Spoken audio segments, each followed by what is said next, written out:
Hello students, today we begin with a new topic, dissolution of partnership firm. Now this is a very simple topic. In board exam, there will be a question for 10 marks on this topic. You will be either asked to pass journal entries or prepare ledger accounts. So let's begin with this topic. What exactly is dissolution? Dissolution means to wind up or close down the business. According to Indian Partnership Act 1932, Section 39, the dissolution of partnership between all partners of a firm is called as dissolution of firm. It means when the business is closed down and the relationship among partners come to an end, the firm is said to have been dissolved. We know that a relationship between partners is called partnership and all the partners collectively called as firm. However, dissolution of firm is different from dissolution of partnership. When the business relation among partners come to an end, it is called as dissolution of partnership. Here, the business continues. We have seen this in case of admission, retirement and death, where the relationship between old partners is terminated and the new partnership is formed with the business continuing. There is revaluation of assets and liabilities.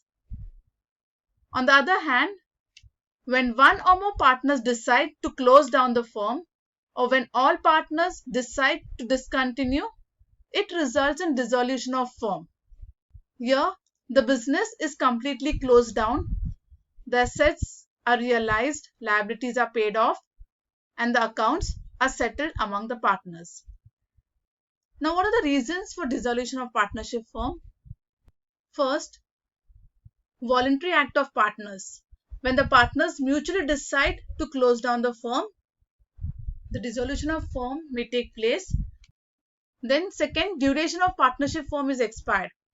If the partnership firm is established for a certain period of time, say 5 years or 10 years, then after this time period is completed, the partners will have to dissolve the firm.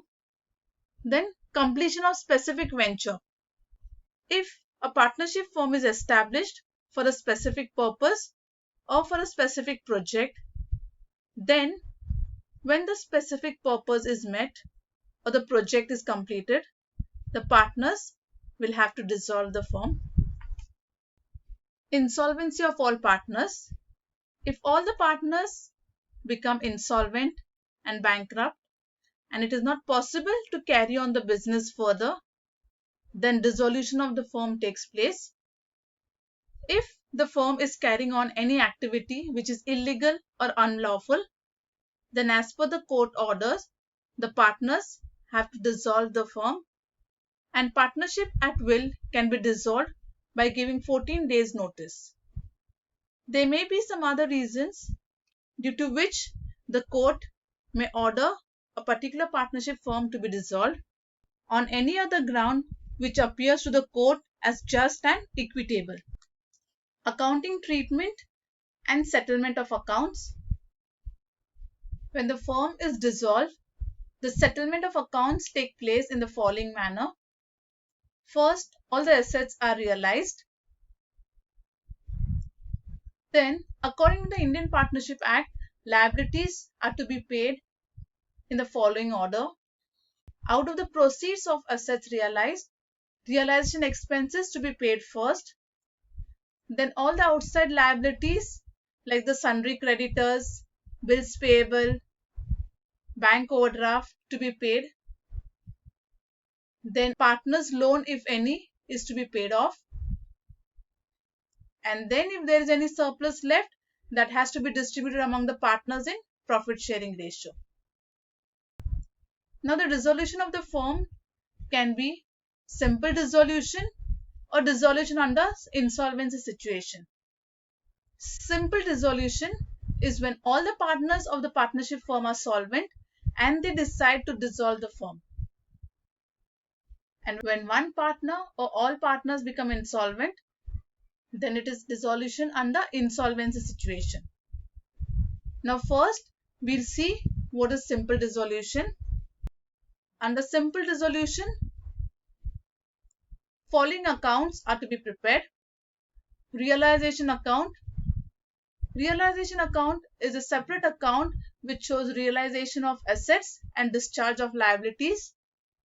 Partners capital account, partners current account, partners loan account if there's partners loan given, and cash a bank account. So these are the accounts to be prepared. Now accounting entries to close the books of accounts. There are 3 stages.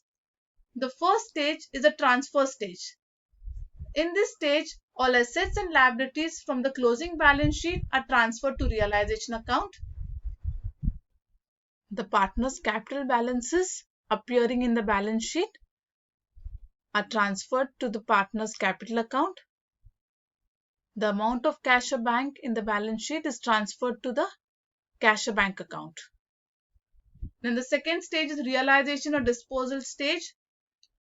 That is, assets including unrecorded assets are realized, that is sold off, or it may be taken over by partners, and liabilities including unrecorded liabilities, dissolution expenses are paid off, or it may be taken over by partners. Partners loan is also paid off in this stage. Then the third stage is distribution stage. Here realization account is closed and profit or loss on realization is transferred to partners capital or current account. Then after making all the adjustments, the partners capital account are closed by settling the balance. In the next video, we will see all the stages in details with the journal entries and the ledger postings. I'm sure you have understood till here. That's all for today. Thank you.